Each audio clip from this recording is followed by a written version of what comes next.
I do think because women are able to work and make their own money, that catapulted into where we are today. It does not have to be a bad thing that women work and make money, but I do think a lot of women today take that and use that as a sense of power. That aha, I have money now, so I don't need a man. Where I think it's a bad or unhealthy way to think of men as just money makers. Sometimes we put men in that category, then we're upset when they lack in other facets of life, but they bring in that check, you know? So I think it's a default, not just in the Black community, but in every community, for men to be providers and women to be homemakers. Now that both men and women are working, it doesn't necessarily mean that the marriage is obsolete or working together is obsolete. But I just think women tend to put it in their head that they're so mighty and so powerful that When we were discussing this topic, I always, you know, discuss certain things with my husband just to kind of get a perspective because I find that he's a very uh he's not one that's going to be biased. Like he's going to say it like it is, and I can appreciate that, especially given a male perspective, because as men and women we will see things differently. But one of the things in that discussion that came up that I had noted, I think a lot of things in terms of what has happened with Black men and women is that when we relied on each other the most, it was because we had no choice. And I think right now in our communities or society as a whole, there's so many options, right? When you look at the 60s or even prior to that, our communities function because of segregation. So we were forced to deal with each other.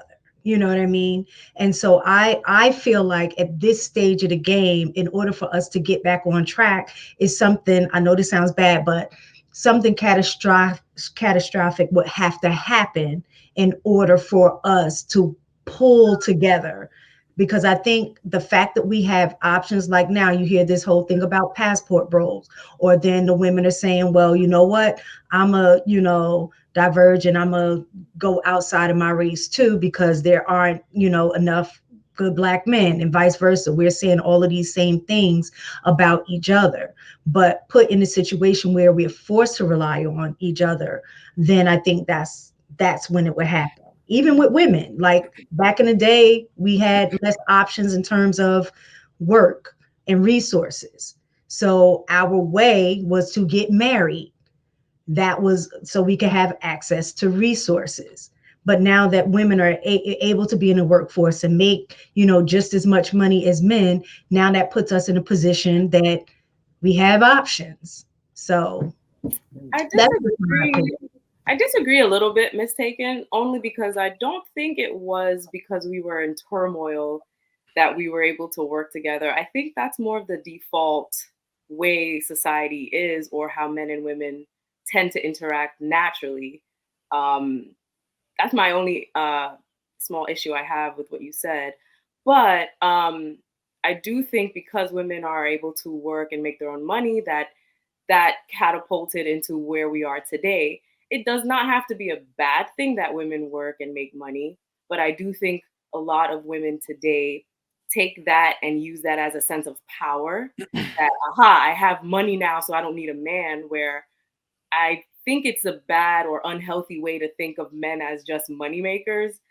Sometimes we put men in that category, then we're upset when they lack in other facets of life, but they bring in that check, you know? So I think it's a default, not just in the Black community, but in every community, for men to be providers and women to be homemakers. Now that both men and women are working, it doesn't necessarily mean that the marriage is obsolete or working together is obsolete. But I just think women tend to put it in their head that they're so mighty and so powerful that men are no longer needed, where I think the reverse is true. Did anybody else want to add to that?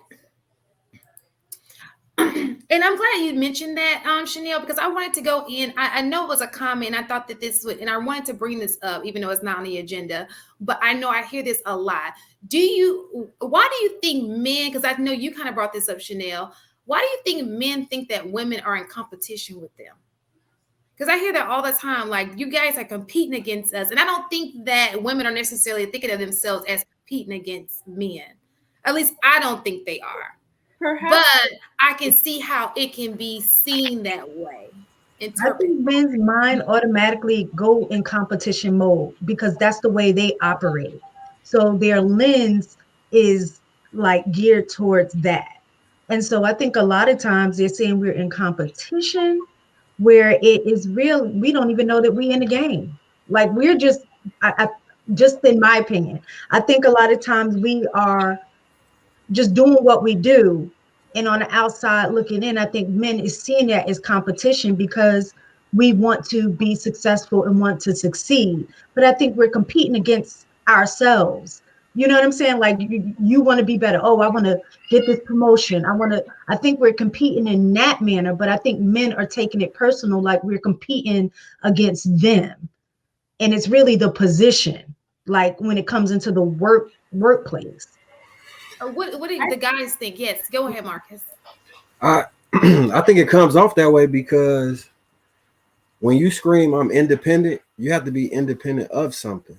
So you independent of the family. Like you saying I'm strong and I'm independent, meaning I can handle this on my own and I don't need you. When you delineate and separate yourself from the larger portion of the group, it creates that contrast. It's gonna come off as competition.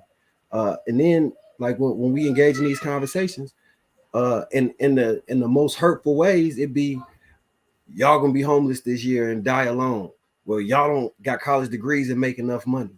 That's not a interconnected way of thinking. That's definitely conflict, and it gets exacerbated on the internet. So, me personally, I'm not in competition with no women, but I see how, you know what I'm saying. I'm really not in competition with no men. I'm only competing with myself from last year or yesterday. But I know not everybody expressed that same sentiment. You feel me? So. But it definitely can't come off that way, especially if you're using things to pedestalize yourself. Like KS used to always talk about, I got a PhD and all these things, knowing that the resources are provided for women to elevate and they don't pose the threat we do. If you look at the last couple scandals that came on, that's one of the reasons I think they don't typically try and promote black men. When you put black men in positions of power, it makes us more attractive. And then other issues can ensue. And if I was another group of men, I wouldn't want a big, strong, attractive man with the same type of level of power as me if I was insecure. You know what I'm saying? Well, with women, it's not that way for them. You get what I'm saying?